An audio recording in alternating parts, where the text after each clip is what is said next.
Okay, welcome back everyone. And we are here talking One Piece. But today's a bit darker because we're talking about warnings. And at times, 5 or 6 times, Oda has warned us about the coming apocalypse. The One Piece story as it's progressed, the overarching theme, the overarching enemy has been revealed to us slowly but surely. We didn't find out about Im-sama until the Reverie, and that's over 900 chapters in. But things are becoming clearer, and now we're starting to realize just where the story is going in regards to the end game stuff. We are people, and I've said this before, in the end game.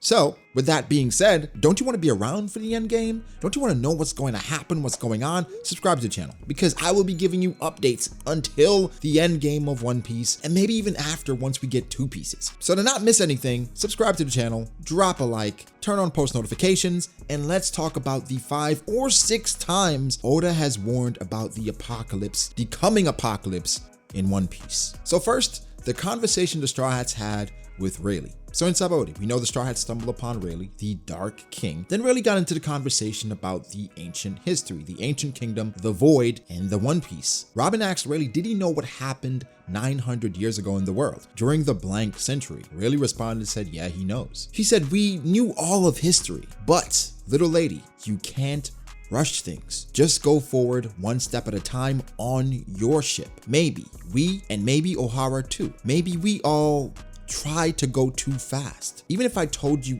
everything I know about the history of the world, as you are now, you won't be able to do anything about it. Take your time, and after you see the world, perhaps you'll find a different answer. Rayleigh goes on to say, someday you'll see everything. It makes me sick what happened to your hometown O'Hara, but it's not like Roger understood those words. To summarize, Rayleigh is saying as the Straw Hats are now, even if they knew the history, even if they could find the One Piece, there's nothing they could do about it, meaning they were not ready because whatever it means, whatever it is, they would have to take action, and that action is so next level that even the Roger pirates couldn't do anything. And of course, a lot of that is because Roger was nearing his death. He was sick when they found the One Piece, so even if it was something he could do, it would not have been substantial. But Rayleigh is preparing the Straw Hats, saying once you find it, maybe your answer will be different than ours, but be prepared. It is that monumental of a moment. And I think, guys, that's the first hint that Oda is letting us know the end game. Once the Straw Hats find the One Piece, they will have a huge decision to make because it will be that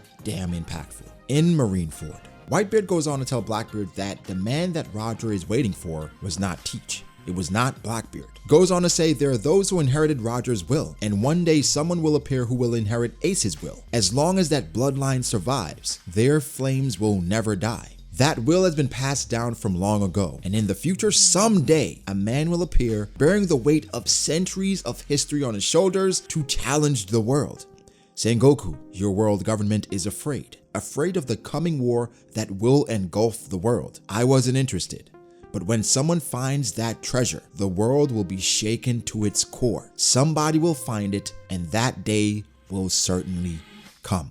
Guys, it is chilling just reading those words because it could not be more clear what Whitebeard is trying to say. Literally, the will of the D will not stop being inherited, no matter what they do. This will has been passed down from long ago. And I'm not saying Whitebeard has future sight, but he's saying in the future, somebody will appear, somebody that will be carrying on the will of generations. And whatever they find, it will shake the earth to its core. I thought those words were actually perfect by Whitebeard, having the Guruguru no Mi and what his power is, but I digress. This is literally warning us that once the Straw Hats find the One Piece, the world will no longer be the same. It will be like heaven and earth, Whitebeard's attack. It will turn the world on its head. And of course, Blackbeard is in the center of that, so it's going to be even more impactful, right? The world will be shaken literally and figuratively. Oh my God, I can't wait. So this one is a bit different, and this is from chapter 800, where after the victory in Dressrosa, the narrator says, through the very odd practice of Sun's cups and forces unexpected and out of their control, 7 odd and mighty warriors labeled themselves the followers of Straw Hat Luffy. After this moment, they will each grow in power until they eventually cause a great incident of historic proportions. But for the moment, that is a story no one yet knows about. So again, this is literally outside of the story now. Oda is telling us the Grand Fleet, their assembly is going to lead to a war or an event of cataclysmic proportions. This is so impactful because it's something that's mentioned outside of the story. It's letting you know that this is definitely coming, and whatever takes place is literally going to be historic. And think about everything Luffy has done so far, where it's never received this attention, this type of focus from the narrator, letting us know, hey guys,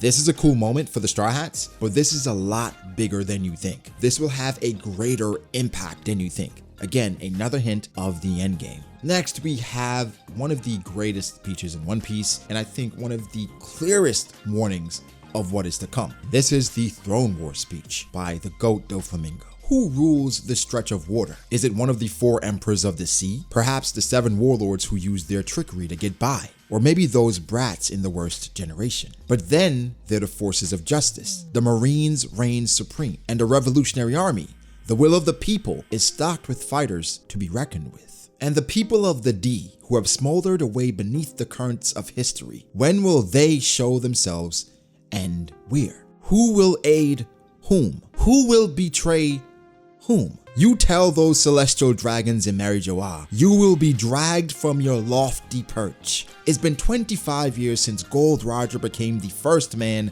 to conquer the Grand Line. His rival Whitebeard sat before the throne but never upon it. And what about now? The number of pirates has swelled, but there's still just the one seat sitting empty. Do you see where I'm going with this? This is going to kick off the greatest battle for power in the history of pirate kind. Guys, first off, there's some foreshadowing in here because Doflamingo is definitely talking about Emu with the throne. That's literally what he's referencing here. However, I digress. He is saying, because of where the world is now, because of how the celestial dragons have had the world, and even greater than that, the D's under their thumb, this is the perfect storm where everything is going to come to a head and the world will be turned upside down. He literally says the greatest battle for power in the history of pirate kind. These are Doflamingo's words. Doflamingo probably has some idea of the ancient kingdom, the ancient history, but this is Oda speaking through this character, saying the greatest battle for power. And when you think about it, the ancient kingdom, the void century happened, where an entire civilization was somewhat wiped out,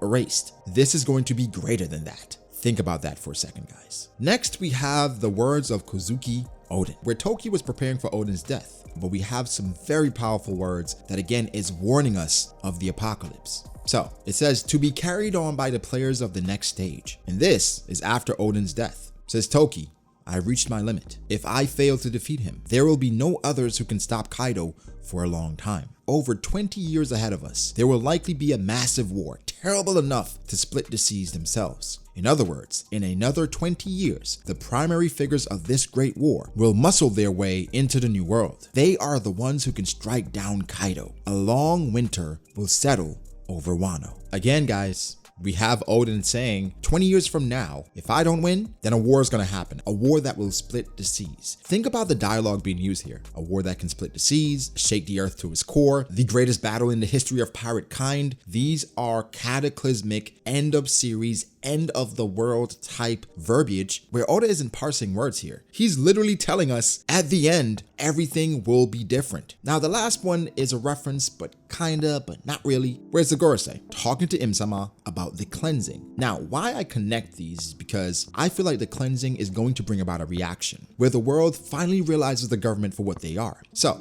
say they wipe out another country. At that point, I think that makes the revolutionaries make their move because, again, an entire civilization wiped out just like Ohara. So then that's going to lead to reactions from not only the revolutionaries. What if the civilization they wipe out is connected to Luffy? For instance, Amazon Lily. What about Fishman Island? Even Alabasta. These things are definitely going to lead to the end game, and this is what Oda has been preparing us for. And this, guys, is what I can't wait to see at the end of One Piece. But guys, give me your thoughts. Are there any other hints, any other quotes, anything else that you can think of where Oda is warning us that the end is going to be completely chaotic? Leave them below. But guys, give me your thoughts. Make sure to like the video if you did. Subscribe to the channel for more content like this. Follow me on Twitter at BragoDAce. Follow me on Instagram at BragoD.Ace. Thank you to my patrons. I appreciate you guys so much. Guys, be sure to like and subscribe, and I'll catch you in the next one. Peace.